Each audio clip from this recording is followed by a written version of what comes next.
नमस्कार, live news 24x7 में आपका स्वागत है। मैं हूं आरिफ राजू। आइए आपको दिखाते हैं प्रयागराज की खबरों को जो दिन भर रही सुर्खियों में। Speed news. उत्तर प्रदेश की 9 विधानसभा के होने वाले उपचुनाव को लेकर चुनाव आयोग के द्वारा तारीखों का ऐलान किए जाने के बाद प्रयागराज की फूलपुर विधान सभा सीट के लिए होने वाले उपचुनाव को लेकर निर्वाचन अधिकारी DM रविंद्र कुमार ने पुलिस विभाग के साथ मिलकर उपचुनाव को सकुशल संपन्न कराए जाने की तैयारी शुरू कर दिया है। जिलाधिकारी और पुलिस अफसरों की संयुक्त टीम ने मीडिया कर्मियों से मुखातिब होते हुए कहा कि चुनाव की तारीख आने के बाद आचार संहिता लागू हो गई है और अब सभी सियासी दलों के नेताओं के साथ बैठक कर चुनाव की प्रक्रिया शुरू कर दिया जाएगा।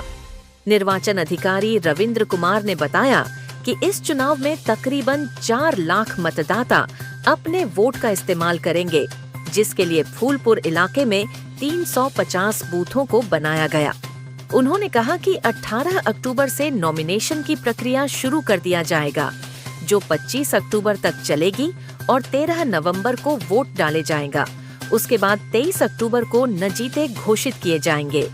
साथ ही मुंडेरा मंडी से EVM मशीन के साथ पोलिंग पार्टियां रवाना होगी और फिर मतदान के बाद मुंडेरा मंडी में ही बनाए गए स्ट्रांग रूम में रखी जाएगी।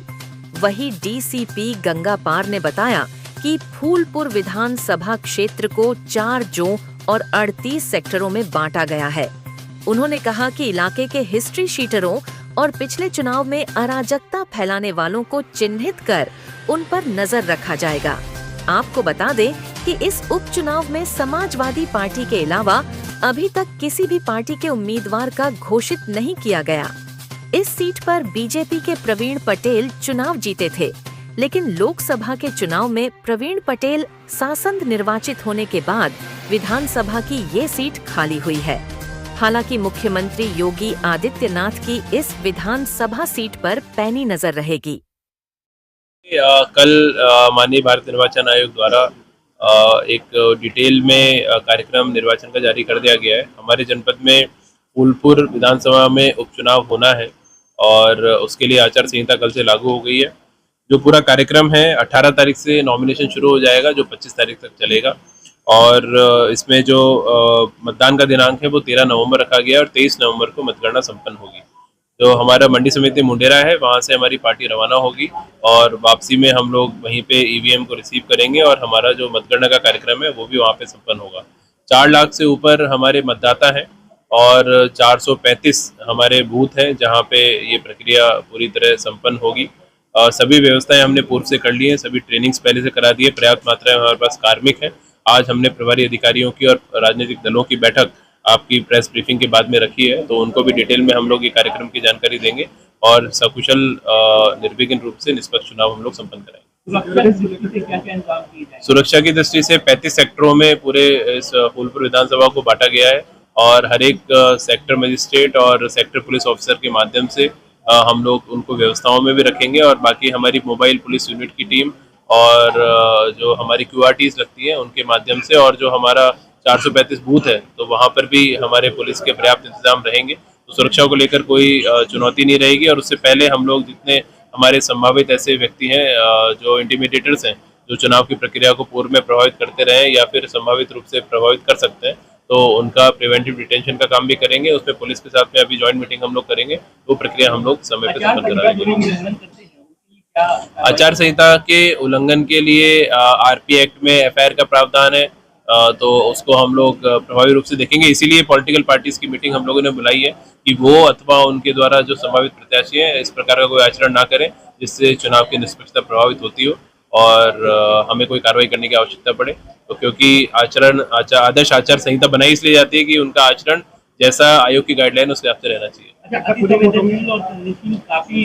बूथ होंगे तो उसके लिए क्या ड्रोन से भी और सारी चीजें वो सारी चीजें रहेंगी और अति संवेदनशील बूथ पे या फिर जो उनका जो कैचमेंट एरिया होता है, जो आसपास की बस्तियां होती हैं, तो उसमें कॉन्फिडेंस बिल्डिंग मेजर्स में हम लोग करेंगे। उसमें उससे पहले जो हमारी टीम्स हैं तो उनका जाके सभी लोगों से संवाद भी होता है, SDMs भी जाते हैं और पुलिस के अधिकारी भी जाते हैं, तो वो कोई समस्या आने नहीं दी जाएगी।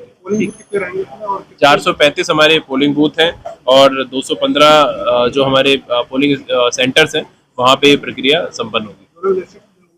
जोनल और सेक्टर मैंने बताया आपको कि 35 के ऊपर हमारे सेक्टर मजिस्ट्रेट्स हैं, तो उनके माध्यम से हम लोग प्रक्रिया संपन्न करेंगे। Thank you. उपचुनाव की घोषणा हो चुकी है, उसके संबंध में टोटल जितना भी निर्वाचन क्षेत्र है उसके अंदर जो भी आचार संहिता के नियम है उसका अनुपालन कराया जाएगा। इसके संबंध में सभी को निर्देशित करा गया है। साथ ही साथ सुरक्षा की दृष्टि से जितने भी सेंटर्स है हमारे सबको चिन्हित किया गया है और पोलिंग सेंटर्स पे जो मानक है उसके अनुसार ड्यूटी लगाई जाएगी। साथ ही साथ अभी जो प्रोसेस रहेगा उस पे आचार संहिता के अंतर्गत जो भी LOR के चीज़ें होती है उस पर आवश्यक कार्रवाई की जाएगी, निरोधात्मक कार्रवाइयाँ की जाएगी और जितने भी हिस्ट्री शीटर्स हैं सभी पे सतत निगरानी रखी जाएगी। कोई भी चुनाव को प्रभावित करने की अगर किसी की संभावना है तो उसके विरुद्ध कानूनी कार्रवाई की जाएगी। साथ ही साथ जो अवैध शस्त्र और लिकर और जो भी चुनाव को प्रभावित कर सकते हैं ऐसे चीज़ें उन पे भी हम लगातार चेकिंग करेंगे। इसके लिए फ्लाइंग और सभी की व्यवस्था की जाएगी।